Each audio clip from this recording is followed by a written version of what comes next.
Performance হঠাৎ করে অনেক লো হয়ে গেছে। ফাইনালি কিন্তু অনেক জল্পনা কল্পনা শেষে সৌদি আরবের রিয়াদে 18টি দেশের 18টি দলের নামি দামি স্পোর্টস প্লেয়ারদের নিয়ে শুরু হয়ে গেল ফ্রি ফায়ার ওয়ার্ল্ড কাপ 2025। আর এই ওয়ার্ল্ড কাপে সৌদি আরবের রিয়াদে বসে আমাদের বাংলাদেশের হয়ে প্রতিনিধিত্ব করতেছে টিম রেড হক।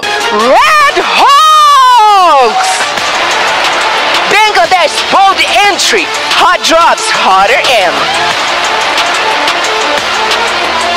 প্রথম দিনে নকআউট স্টেজ ডে 1 কিন্তু খেলা শেষ হয়ে গেছে। প্রথম দিনে হওয়া 6টা ম্যাচের মধ্যে কোন টিমের পারফরম্যান্স কেমন ছিল, কোন টিম কত পয়েন্ট কালেক্ট করতে পেরেছে, 6টা ম্যাচের মধ্যে আমাদের আরএসকে এর পারফরম্যান্স কেমন ছিল, এই সকল কিছুর আপডেট জানতে হলে অবশ্যই তোমাদেরকে এই পুরো ভিডিওতে চোখ রাখতে হবে। তো টুর্নামেন্টের শুরুতেই কিন্তু আমরা এইরকম একটা ম্যানেজমেন্ট সিস্টেম দেখতে পাই। নকআউট স্টেজ ডে 1 এ অংশগ্রহণ করা 12টা টিমকেই কিন্তু খুব ভালোভাবে ম্যানেজমেন্ট করে সাজানো হয়েছে। তো এইখানে ফার্স্ট ম্যাচের শুরুতে কিন্তু আমরা ক্লকটারের মধ্যে খুব ভালো ল্যান্ডিং দেখতে পাই। এখানে বেসিক্যালি দুইটা মেমরি আর একটা হলো ভিশন সিস্টেম। কোর মেমোরির প্লেয়ার্সরা কিন্তু ভিশন সিস্টেমের একটা প্লেয়ারকেও কোনোভাবে ছাড় দিতেছিল না। দেখতে দেখতে মাত্র কয়েক সেকেন্ডের মধ্যেই ভিশন সিস্টেমের 3টা প্লেয়ার কোর মেমোরির প্লেয়ারদের কাছে কিন্তু ইলিমিনেট হয়ে যায়। এন্ড এরপর টিমের লাস্ট প্লেয়ারকেও তারাও ইলিমিনেট করে পুরো টিমকে ওয়াইপ আউট করে টিম কোর মেমোরি কিন্তু #12 নাম্বার টিমকে পুরোপুরি ওয়াইপ আউট করে ম্যাচের শুরুতেই 4টা কিল করে তাদের কিলের খাতা খুলে ফেলে। এন্ড এরপর আমরা ফুল ম্যাপের মধ্যে কিন্তু আমাদের টিম আরএসকে কে দেখতে পাই। তারা কিন্তু মোস্ট অফ দা টাইম মিলের দিকে ল্যান্ডিং করলেও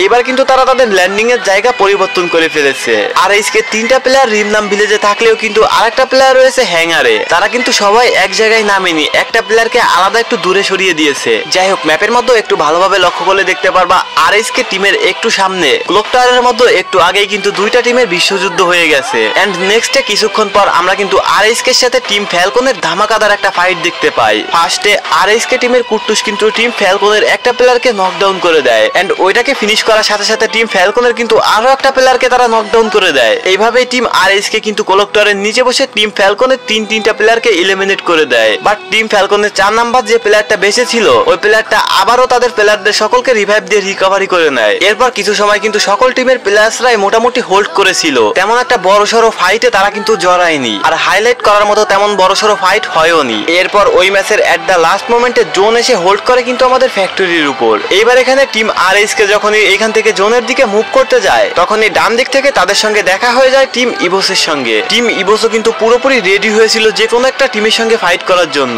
এন্ড ওইখানে team RSK and team Evos কিন্তু পুরোপুরি ফাইটে জড়িয়ে যায়। ইভোসের প্লেয়ারদের দিকে লক্ষ্য করে দেখতে পারবা তারা কিন্তু কোনোভাবেই ড্যামেজ খাইতেছিল না, কিন্তু আরএসকে প্রতিটা প্লেয়ারকে একের পর এক নকডাউন করতেছিল। এন্ড এরপর শেষে দেখা যায় আরএসকে শুধুমাত্র ফিলকার একা বেঁচে আছে। ফিলকার পিছের দিকে এসে একটু কাভার নেওয়ার পর আলফার একটা প্লেয়ার তাকে দেখে ফেলে এন্ড এলিমিনেট করে দেয়, পুরো আরএসকে টিমকে ওয়াইপ আউট করে দেয়। আরএসকে এইখানে কিছুই করার ছিল না, তাদেরকে সামনে থেকে রাশ দিতেছিল টিম ইভোস এন্ড পিছন থেকে টিম ফ্যালকনের প্লেয়ার্সরাও তাদের মোটামুটি ভালো একটাই ড্যামেজ দিতেছিল। আরএসকে এইখানে কিছুই করার ছিল না, জাস্ট চাপে পড়ে আর চাপ নিতে পারেনি। এরপর আমরা ফ্যাক্টরির মধ্যে দেখতে পাই team Evos, Core Memory, Falcon, Pain Gaming, Alpha and Hotshot এই 6টা টিম কিন্তু বেঁচে রয়েছে এন্ড তারা জোনের দিকে মুভ করতেছে। টিম কোর মেমোরি কিন্তু ফার্স্টের দিকে ওই যে ভিশন সিস্টেমকে মেরে দেওয়ার পর তারা ফ্যাক্টরিতে এসেই বসেছিল, তাদের আর অন্য কোথাও যাওয়ার প্রয়োজন পড়েনি। এবার আমরা বেশ কিছুক্ষণ পর দেখতে পাই ফ্যাক্টরির মধ্যে মাত্র 4টা টিম বেঁচে আছে, আর এই 4টা টিমের কিন্তু 4টা প্লেয়ার করেই অ্যালাইভ রয়েছে। এরপর আমরা দেখতে পাই কোর মেমোরি ইভোসের উপর রাশ দেওয়ার জন্য সিদ্ধান্ত নেয় এন্ড ওই টাইমে ফ্যাক্টরির মধ্যে ইভোসও কিন্তু ফাইট নেওয়ার জন্য প্রস্তুত হয়ে বসেছিল। এন্ড এরপর team Core Memory and Evos sports এই দুইটা টিমই কিন্তু ফাইটে জড়িয়ে যায়। টিম ইভোস কিন্তু এইখানে কোর মেমোরিকে কোনোভাবেই পাত্তা দেয়নি। কোর মেমোরি এইখানে ইভোসের উপর রাশ দিতে এসে তারা ফুল টিম কিন্তু ইভোসের কাছে ওয়াইপ আউট হয়ে যায়। এরপর টিম ইভোস যখন ফ্যাক্টরির মধ্যে থেকে ওই দিকে মুভ করতে যায় তখনই টিম ফ্যালকন বুঝে যায় এটাই সঠিক সময় ইভোসের উপর আক্রমণ করার। এন্ড সাথে সাথে team Evos and team Falcon ফাইটে জড়িয়ে যায়, আর এই ফাইটেই at the last moment team Evos team ফ্যালকনের কাছে ওয়াইপ আউট হয়ে যায়। আর এইভাবেই টিম ফ্যালকন বুইয়ার খাতায় তাদের নামটা উঠিয়ে নেয়। 2024 সালের চ্যাম্পিয়ন হওয়া টিম কিন্তু 2025 সালে এসে ওয়ার্ল্ড কাপের প্রথম ম্যাচে বুইয়া পেয়ে তাদের যাত্রা শুরু করে। ফার্স্ট ম্যাচেই কিন্তু টিম ফ্যালকন পেয়ে যায় 27 পয়েন্ট এন্ড 15টা এলিমিনেশন। দেন ইভোস পায় 19 পয়েন্ট 10টা এলিমিনেশন। টিম কোর মেমোরি পায় 13 পয়েন্ট 5টা এলিমিনেশন। পেইন গেমিং পায় 12 পয়েন্ট 5টা এলিমিনেশন। টিম রেড হক্স কিন্তু পেয়েছিল 10 পয়েন্ট 6 এলিমিনেশন। এছাড়াও বাকিগুলো তো তোমরা স্ক্রিনের উপর দেখতেই পারতেছো। এরপর কিন্তু নকডাউন স্টেজের ডে 1 এর দ্বিতীয় ম্যাচ শুরু হয়ে যায় পুরগাটরি ম্যাপের মধ্যে। পুরগাটরি ম্যাপে ম্যাচের শুরুতেই আমরা কিন্তু আরএসকে কে ব্রাজিলের মধ্যে ল্যান্ডিং করতে দেখি। এটা ছিল আমাদের বাংলার টিম রেড হক্সের নেওয়া একটা ভয়ঙ্কর ডিসিশন। এরপর আমরা কিন্তু এখানে দেখতে পাই team Alpha Alpha and Evos একটা ভয়ঙ্কর ফাইটের মধ্যে জড়িয়ে যায়। এখানে আলফার কিন্তু আর একটা প্লেয়ার রয়েছে 3v অন পজিশন। হয়তো ইভোসের এই একটা প্লেয়ারকে সে ডাউন করে দিয়েছে, বাট পিছন থেকে ইভোসের একটা প্লেয়ার এসে তাকে এলিমিনেট করে দিল। এই ফাইটে কিন্তু টিম ইভোসের কাছে টিম আলফা পুরোপুরি ওয়াইপ আউট হয়ে গেল। ফাইট শেষে এইখানে ইভোসের ম্যান পাওয়ার ভালো ছিল তা কিন্তু না, ইভোসেরও কিন্তু মাত্র 2টা প্লেয়ার অ্যালাইভ ছিল। ওই টাইমে এইখানে যদি থার্ড পার্টি আরো একটা কোনো টিম চলে আসতো তাহলে এত সময়ে ইভোসেরও কিন্তু খবর হয়ে যেত। হয়তো এই ম্যাচের মধ্য থেকেও ইভোসের অস্তিত্ব শেষ হয়ে যেত। এরপর আমরা কিছুক্ষণ পর ব্রাজিলের মধ্যে দেখি আরএসকে সঙ্গে টিম ভিশন সিস্টেমের একটা ফাইট হচ্ছে। এখানে ফার্স্টে কিন্তু আরএসকে একটা প্লেয়ার ভিশন সিস্টেমের একটা প্লেয়ারকে এলিমিনেট করে দেয়। এরপর কুটুস এবং নেজাদ মিলে কিন্তু ভিশন সিস্টেমের মোটামুটি 3টা প্লেয়ারকে খেয়ে দেয়। ফাইটে জড়ানোর আগে ভিশন সিস্টেমের বাকি যে একটা প্লেয়ার ছিল ওই প্লেয়ারটা আগেই মূলত এখান থেকে সময় বুঝে ভেগে গিয়েছিল। এন্ড নেক্সটে আমরা কিছুক্ষণ পর স্কাইলোডস এর মধ্যে আরেকটা ফাইট দেখি। Team Vitality and AG sports এই দুইটা টিম ফাইটের মধ্যে জড়িয়ে যায়। এইখানে আগে থেকেই এজি স্পোর্টস এর প্লেয়াররা এই ঘরের উপরে ছিল। তারা নিজেরাই এজি স্পোর্টস এর সঙ্গে ফাইটে জড়িয়ে মাত্র কিছু সময়ের ফাইটে পুরো টিম এজিএল গ্লোবাল স্পোর্টস এর কাছে ওয়াইপ আউট হয়ে যায়। এখানে কিন্তু আমরা দুর্দান্ত লেভেলের একটা ফাইটিং মুভমেন্ট দেখলাম। এরপর কিন্তু বড়সড় তেমন আর কোনো ফাইটে কেউ জড়ায়নি। এরপর আমরা দেখতে পাই আরএসকে টিম রেড হক্স জোনের সাথে সাথে হোল্ড করে থাকে এন্ড আরএসকে এখানে ভালো একটা পজিশন নিয়েই ছিল। এন্ড এরপর তাদের কাছাকাছি চলে আসে পেইন গেমিং এর 2টা প্লেয়ার। টিম রেড হক্স এখানে পেইন গেমিং এর সঙ্গে ফাইটে জড়িয়ে যায় এন্ড পেইন গেমিং টিমের লাস্ট 2টা প্লেয়ারকে এলিমিনেট করে তাদের ফুল টিম সহ ওয়াইপ আউট করে ফেলে। এখানে আরএসকে এর পজিশন কিন্তু খুবই ভালো ছিল। এবার কোর মেমোরির প্লেয়াররাও সিদ্ধান্ত নিয়ে নেয় আরএসকে এর সঙ্গে ফাইটে জড়ানোর। এবার আরএসকে এন্ড কোর মেমোরির এই ফাইটে কোর মেমোরির কাছে কিন্তু আরএসকে এর পুরো টিম ওয়াইপ আউট হয়ে যায়। এরপর আরএসকে এর সঙ্গে অনেক সময় ধরে ফাইট করার পর কোর মেমোরি জোনে পড়ে যায়। জোন থেকে উঠতে উঠতে তারা তাদের এইচপি রিকভারি না করতে পেরে তারা ফুল টিম সহ জোনের মধ্যেই এলিমিনেট হয়ে যায়। কোর মেমোরির ফুল টিম ওয়াইপ আউট হওয়ার পর আমরা কিন্তু এখানে দেখতে পাই টিম ইভোসো আরেকটা স্কোয়াডের সঙ্গে ফাইটে জড়িয়ে তারা কিন্তু সেইখানে পুরো টিম সহ ওয়াইপ আউট হয়ে গেছে। এরপর আমরা কিছুক্ষণ পর এখানে মাত্র 3টা টিমকে অ্যালাইভ দেখতে পাই। এখানে ছিল টিম ফ্যালকন, এখানে ছিল team Falcon and Pakistani team Hotshot sports and team Virtus Pro. এরপর এখানে কিন্তু টিম ফ্যালকন পাকিস্তানি টিম হটশটের সঙ্গে ফাইটে জড়ানোর সিদ্ধান্ত নেয়। এই ফাইটে পাকিস্তানি টিম হটশটের সঙ্গে ফাইটে জড়িয়ে টিম ফ্যালকনকে কিন্তু পুরো টিম সহ এলিমিনেট হয়ে ম্যাচ থেকে বিদায় নিতে হয়। হটশটের 2টা প্লেয়ার এখানে ফ্যালকনদের প্লেয়ারদের দুর্দান্ত লেভেলের ড্যামেজ দিতেছিল। ফার্স্ট অফ অল এখানে দূর থেকে স্নাইপারের শট এন্ড দ্বিতীয়ত বৈশা পড়া কট দিয়ে এই প্লেয়ারটা যে ড্যামেজ দিতেছিল এই 2টা প্লেয়ারের সাপোর্টের জন্য মূলত এখানে হটশট টিম ফ্যালকনকে ওয়াইপ আউট করতে পারছে। আর এই সাইডে টিম ভার্টাস কিন্তু এখানে ওয়েট করতেছিল যে ওরা 2টা টিম ফাইট করুক, আমরা এখানে বসে বসে হোল্ড করি। এরপর ফ্যালকনরা এলিমিনেট হয়ে যাওয়ার পর ভার্টাস প্রো এইবার সুযোগ পায়। এবার তারা হটশটের উপর আক্রমণ করার সিদ্ধান্ত নিজেরাই নিয়ে নেয়। এট দ্য লাস্ট মোমেন্ট এসে ফাইট করতে করতে এখানে এমন একটা অবস্থা হয় হটশটের প্লেয়াররা এখানে ভার্টাস প্রোর প্লেয়ারদের কাছে চান্সই পাইতেছিল না। দূর থেকে একটা প্লেয়ার স্নাইপিং করে কভার দিতেছিল বাট তাতেও এখানে কোনো লাভ হয়নি তাদের। ম্যাচের এট দ্য লাস্ট মোমেন্ট এখানে team Virtus Pro Pakistani team হটশটকে হারিয়ে পুরগাটরি ম্যাপের মধ্যে তারাই এই ম্যাচটা বুয়া করে নেয়। এন্ড ম্যাচ শেষে আমরা দেখতে পাই টিম ভার্টাস প্রো পেয়েছে 22টা পয়েন্ট এন্ড 10টা এলিমিনেশন এন্ড টিম হটশট পেয়েছে 20 point 11 elimination. Team Core memory পেয়েছে 19 পয়েন্ট 12 এলিমিনেশন। ইভোস স্পোর্টস পেয়েছে 13 পয়েন্ট 7টা এলিমিনেশন। টিম ফ্যালকন পেয়েছে 12 পয়েন্ট 4টা এলিমিনেশন। টিম রেড হক্স পেয়েছে 8 পয়েন্ট 4টা এলিমিনেশন এন্ড আদার্স গুলো তো তোমরা দেখতেই পারতেছো। এইভাবেই শেষ হয়ে যায় নকডাউন স্টেজ ডে 1 এর দ্বিতীয় ম্যাচ এন্ড এরপর নেক্সট ম্যাচ দেওয়া হয় আমাদের কালাহারি ম্যাপের মধ্যে। এবার আমাদের বাংলাদেশের যে সকল সাপোর্টাররা বা যে সকল অডিয়েন্স রয়েছে তারা তো আরএসকে এর উপর খুব ভালো একটা আস্থা নিয়ে বসে থাকে যে আরএসকে কালাহারি ম্যাপের মধ্যে খুব দারুণ লেভেলের পারফরমেন্স করে। হয়তো এই ম্যাচে টিম রেড হক্স তাদের আসল রূপ সকলকে দেখিয়ে দিবে। আচ্ছা এবার নরমালি ভাবে কালাহারি ম্যাপের মধ্যে থার্ড ম্যাচও শুরু হয়ে যায়। আমরা আমাদের টিম আরএসকে কে দেখি নরমালি ভাবে তারা যে এখানে ল্যান্ডিং করে মানে দা সাবের দিকে তারা ওইখানেই ল্যান্ডিং করেছে। এখানে আমরা আরএসকে ডান দিকে কিন্তু দেখছিলাম ফ্লুস্কো টিমকে এন্ড বা দিকে কিন্তু দেখছিলাম পেইন গেমিং দের। তবে কিছুক্ষণ পর কিন্তু আমরা এখানে কাউন্সিল হলের মধ্যে দুর্দান্ত লেভেলের একটা ফাইট দেখতে পাই। এইখানে team Falcon and team Vitality কিন্তু দুর্দান্ত লেভেলের একটা ফাইটে জড়িয়েছিল। ফাইট করতে করতে যখন ভাইটালিটির 2টা প্লেয়ার নকডাউন হয়ে যায় ফ্যালকনদের কাছে তখন দেখা যায় ফ্যালকনের মাত্র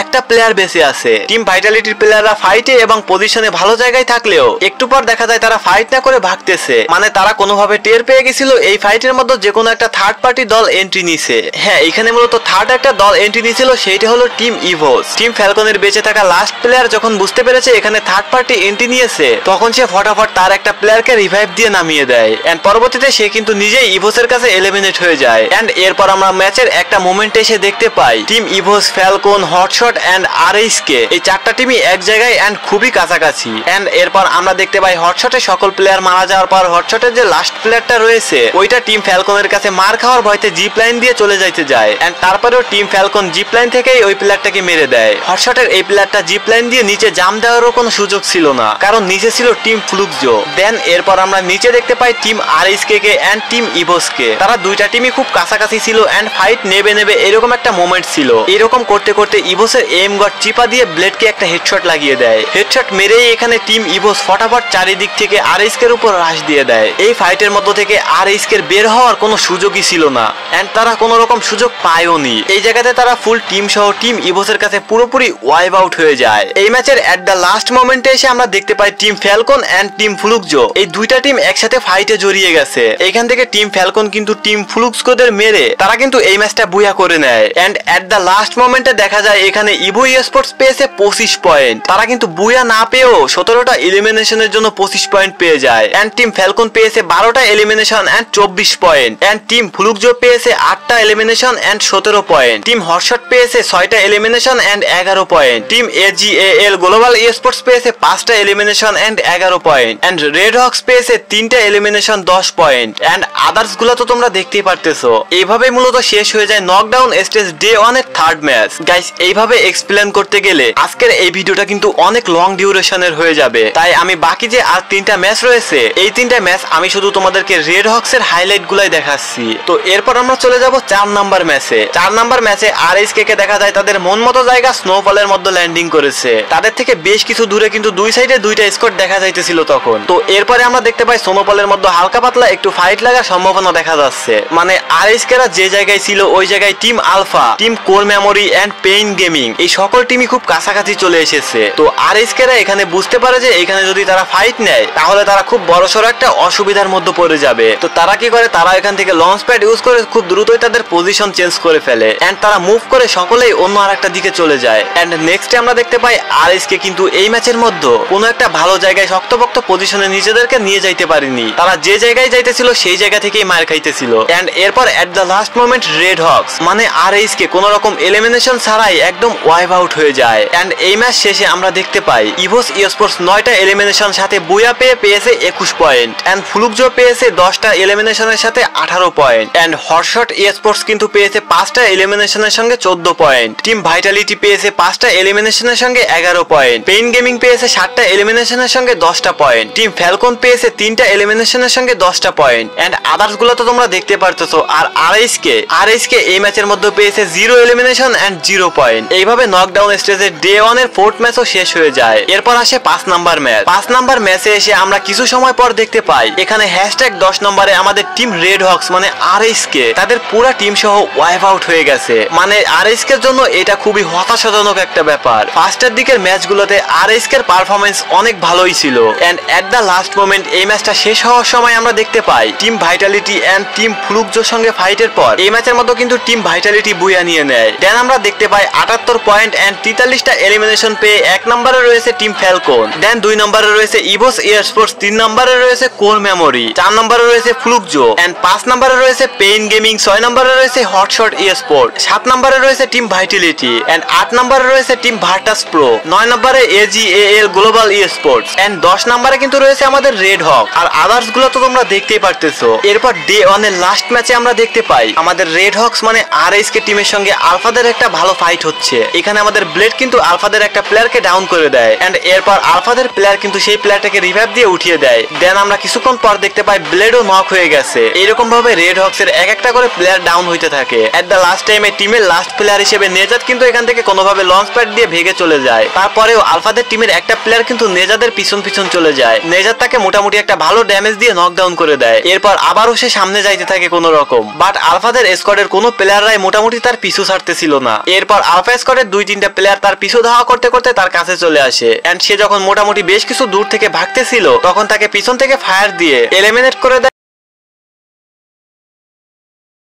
এন্ড এভাবে তাদের ফুল স্কোয়াডকে ওয়াইপ আউট করে দেয়। আর এভাবেই নকডাউন স্টেজ ডে 1 এর 6 নাম্বার ম্যাচও শেষ হয়ে যায় এন্ড ম্যাচের শেষে দেখা যায় এই ম্যাচে বুয়া নিয়ে নিয়েছে পেইন গেমিং। দেন আমরা দেখতে পাই 98 পয়েন্ট এন্ড 46 এলিমিনেশন নিয়ে 1 নম্বরে রয়েছে টিম ফ্যালকন, 2 নম্বরে রয়েছে ইভো ই স্পোর্টস, 3 নম্বরে রয়েছে পেইন গেমিং। লাস্টের ম্যাচে একটু ভালো পারফরমেন্স করে এন্ড একটা বুয়া নিয়েই একদম নিচে থেকে পেইন গেমিং চলে আসে একদম উপরে এন্ড 4 নম্বরে চলে যায় কোর মেমোরি, 5 নম্বরে থাকে ফুলুকজো, 6 নম্বরে রয়েছে টিম ভাইটালিটি এন্ড 7 নম্বরে হটশট ই স্পোর্ট এন্ড আমাদের রেড হক্স কিন্তু চলে যায় একদম 11 নম্বরে। এইখানে ফার্স্টের দিকে কিন্তু আরএসকে এর পারফরমেন্স খুব ভালোই ছিল, বাট শেষের 3 ম্যাচের মধ্যে এসে তাদের পারফরমেন্স হঠাৎ করে অনেক লো হয়ে গেছে। এই যে Pain Gaming, team Vitality, Vision System, Virtus Pro, এদের পারফরমেন্স কিন্তু প্রথম দিকে অনেক লো ছিল, বাট শেষের দিকে তারা যেন কেমনে কেমনে একটু বুয়া পেয়ে এন্ড এলিমিনেশন পেয়ে একটু বেশি পয়েন্ট পেয়ে গেছে। যাই হোক, নেক্সট ম্যাচে বা নেক্সট ডেতে আমাদের রেড হক্সকে কিন্তু অনেক ভালো রকম পারফরমেন্স করতে হবে এন্ড তাদেরকে খুব ভালোভাবে কামব্যাক করতে হবে।